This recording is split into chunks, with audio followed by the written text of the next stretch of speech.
There's only a few things I really care about in life.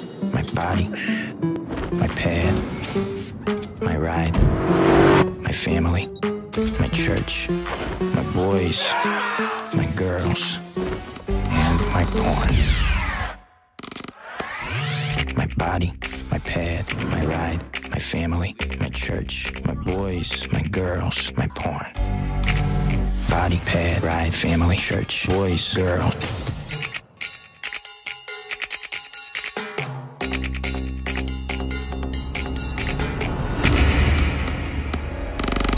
That's her? That's definitely her.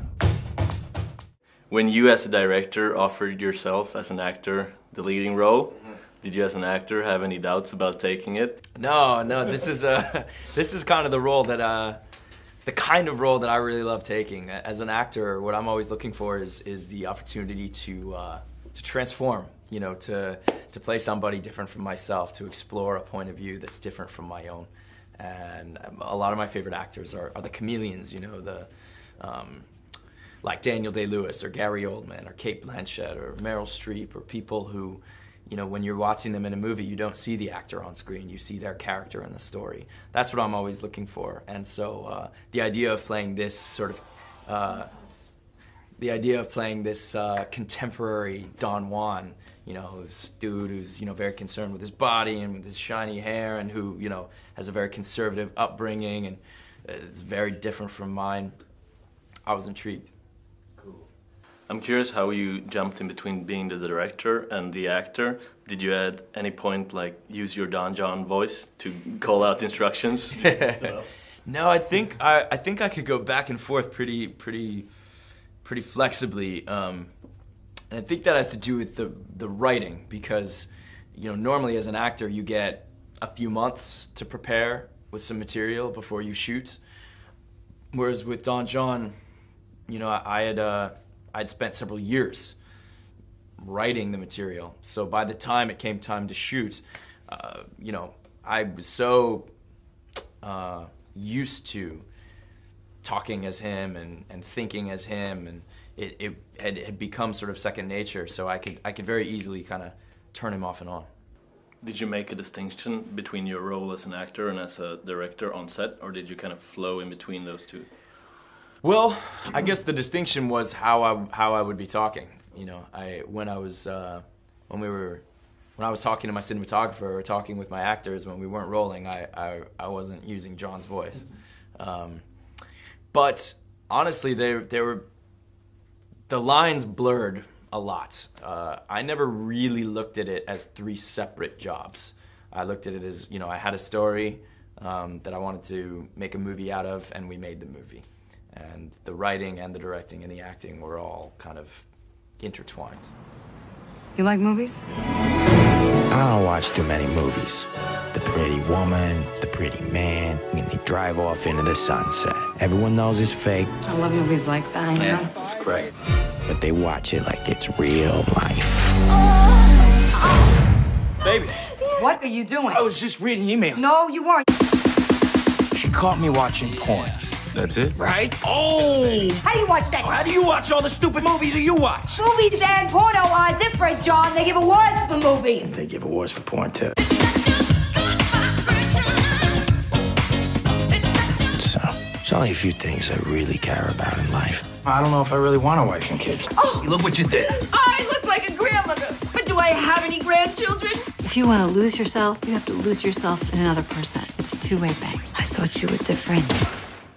Being both the leading actor, the writer, and the director of a film with a kind of smaller budget, seems like you could have had or had a lot of control. Was that your intention for doing your first movie, having that kind of control? Yeah, you have that exactly right. That was why we wanted to do a movie for a relatively low budget. And the guy who produced the movie is named Ram Bergman, and he produced Looper and Brick, and he was the first person that I reached out to once I had my script.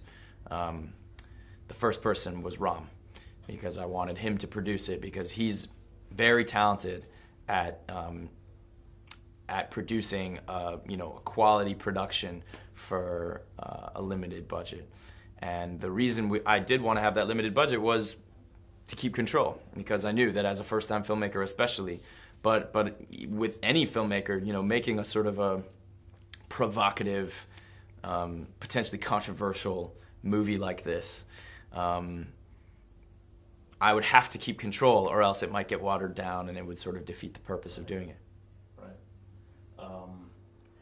I'm curious about how do you find the tone for this film, this kind of dark comedy, kind of trailer-esque, especially in the beginning, like the editing and everything. How did you set for a tone for the film? Well, I feel like oftentimes if you want to say something substantial in a movie, the best way to do it is with a sense of humor. And that's the case with a lot of my favorite movies. You know, whether it's the movies of Hal Ashby or Mike Nichols, or Dr. Strangelove is a great comedy that has a lot to say. Or some of the movies I've been fortunate enough to be in. 50/50 is you know, a movie that talks about some difficult stuff, but does so with a sense of humor, and I really admire that.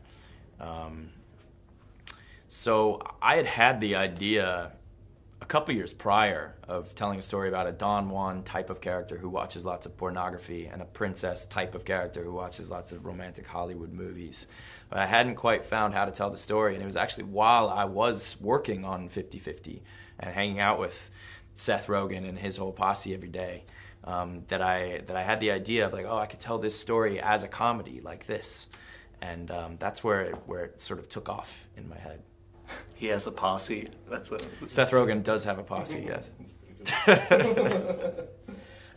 If not porn, which kind of media, film, TV, or music do you feel kind of changed or twisted your view on love or romance growing up, if any? I mean, I think they probably all did. You know, have I watched porn? Yes, I've watched porn. And has it had an impact on me? Yes, I'm sure it has.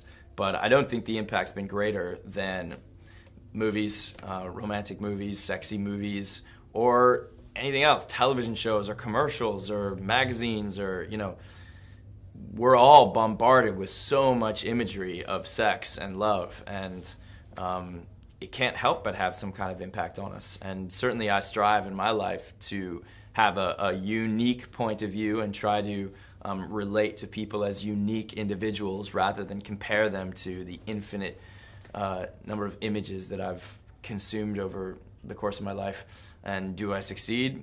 You know, I do my best. I don't probably succeed all the time, but I don't think any of us do. You're right. You're right. How was it to be reunited with Tony Danza? You played with him in Angels in the Outfield, right? Yeah, Tony. When you were younger? It was fantastic, man. You know, Tony and I worked together on Angels in the Outfield, and have had a really warm friendship since then, and it felt great. It was a 20-year reunion, exactly 20 years. Since I was 12 when we were shooting Angels in the Outfield, and now I'm 32. So it was great, and he's so good in the movie. He's you know, the thing about Tony is he's so naturally likable. You see him on screen, you just can't help but smile. But in Don John, he's playing this character who's sort of dislikable in a lot of ways. He has a lot of flaws. He's selfish, he's short-tempered, he doesn't listen to his family. And combining Tony's charm with those flaws, I think, is really funny and unexpected. And I think that's a big part of why audiences really love this character that he plays. I really enjoyed both him and you in the film. Yeah, thanks. Do we have more time? Is that it? Okay. Good luck in the future. Nice talking to you.